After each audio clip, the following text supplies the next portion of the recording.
دین کی بات بائی کاشف خاص پر خوش آمدید۔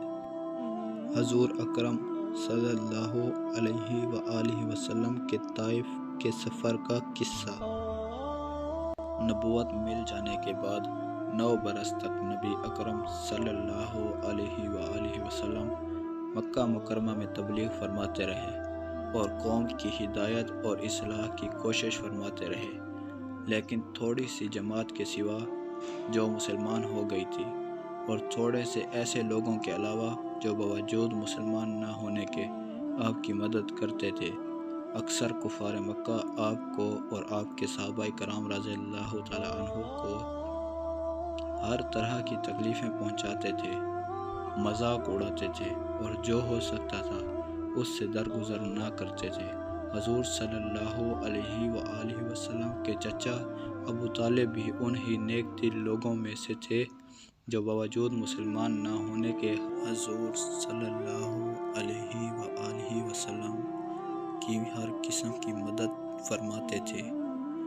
10ویں سال میں جب ابو طالب کا بھی انتقال ہو گیا تو کافروں کو اور بھی ہر طرح کھلے مہار اسلام سے روکنے اور مسلمانوں کو تکلیف پہنچانے کا موقع ملا۔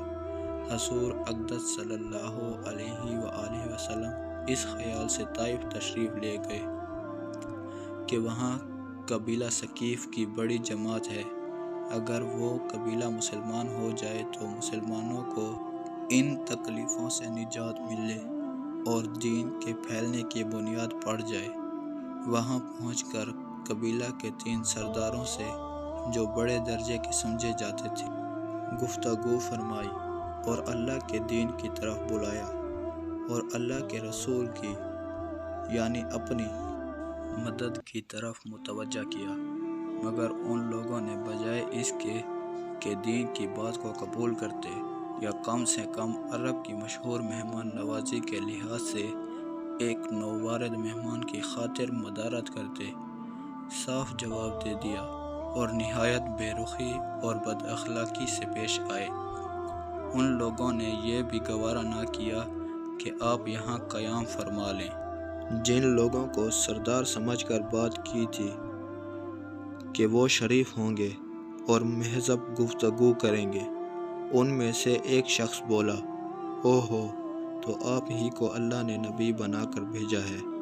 دوسرا بولا، اللہ کو تمہارے سوا کوئی اور ملتا ہی نہیں تھا جس کو رسول بنا کر بھیجتے۔ تیسرا بولا، میں تجھ سے بات کرنا نہیں چاہتا، اس لیے کہ اگر تو واقعی نبی ہے جیسا کہ دعویٰ ہے تو تیری بات سے انکار کر دینا مصیبت سے خالی نہیں، اور اگر جھوٹ ہے تو میں تجھ سے بات کرنا نہیں چاہتا۔ اس کے بعد ان لوگوں سے نا امید ہو کر حضور اکرم صلی اللہ علیہ وآلہ وسلم نے اور لوگوں سے بات کرنے کا ارادہ فرمایا کہ آپ تو ہمت و استقلال کے پہاڑ تھے، مگر کسی نے بھی قبول نہیں کیا، بلکہ بجائے قبول کرنے کے حضور صلی اللہ علیہ وآلہ وسلم سے کہا کہ ہمارے شہر سے فوراً نکل جاؤ اور جہاں تمہاری چاہت کی جگہ ہو وہاں چلے جاؤ۔ حضور اکرم صلی اللہ علیہ وآلہ وسلم جب ان سے بالکل مایوس ہو کر واپس ہونے لگے تو ان لوگوں نے شہر کے لڑکوں کو پیچھے لگا دیا کہ آپ کا مذاق اڑائیں، تالیاں پیٹیں، پتھر ماریں، حتیٰ کہ آپ کے دونوں جوتے خون کے جاری ہونے سے رنگین ہو گئے۔ حضور اقدس صلی اللہ علیہ وآلہ وسلم اسی حالت میں واپس ہوئے۔ جب راستہ میں ان شریروں سے اطمینان ہوا تو حضور صلی اللہ علیہ وآلہ وسلم نے یہ دعا مانگی، اے اللہ، تجھی سے شکایت کرتا ہوں، میں اپنی کمزوری اور بے کسی کی اور لوگوں میں ذلت اور رسوائی کی، اے ارحم الراحمین، تو ہی صنفاء کا رب ہے اور تو ہی میرا پروردگار ہے، تو مجھے کس کے حوالہ کرتا ہے؟ کسی اجنبی بیگانہ کے جو مجھے دیکھ کر ترش رد ہوتا ہے اور منہ چڑھاتا ہے، یا کہ کسی دشمن کے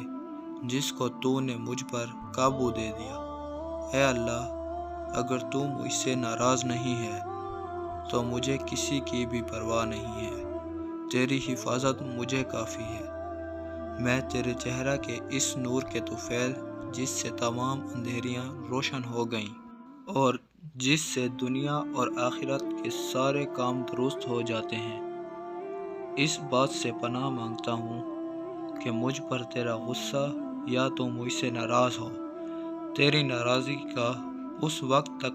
دور کرنا ضروری ہے جب تک تو راضی نہ ہو۔ نہ تیرے سوا کوئی طاقت ہے نہ قوت۔ مالک الملک کی شان قہاری کو اس پر جوش آنا ہی تھا کہ حضرت جبرائیل علیہ السلام نے آ کر سلام کیا اور عرض کیا کہ اللہ تعالیٰ نے آپ کی قوم کی وہ گفتگو جو آپ سے ہوئی سنی اور ان کے جوابات سنے، اور ایک فرشتہ کو جس کے متعلق پہاڑوں کی خدمت ہے آپ کے پاس بھیجا ہے کہ آپ جو چاہیں اس کو حکم دیں۔ اس کے بعد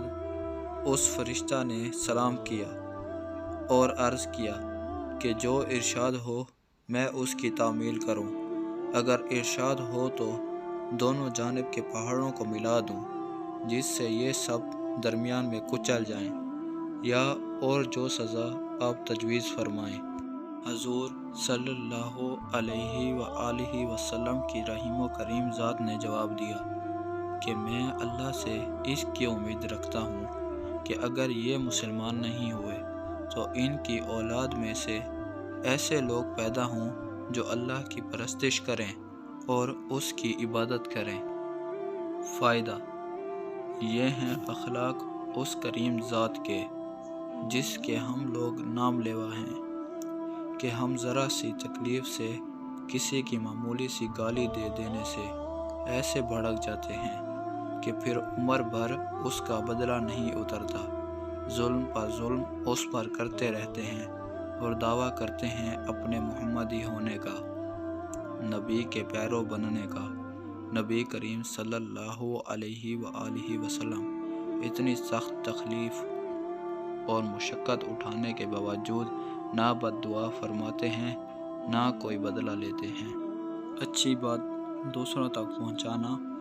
اور دین کی تبلیغ کرنا صدقہ جاریہ ہے۔ آپ بھی اس ویڈیو کو شیئر کر کے اس نیک کام میں حصہ لیں۔ جزاک اللہ۔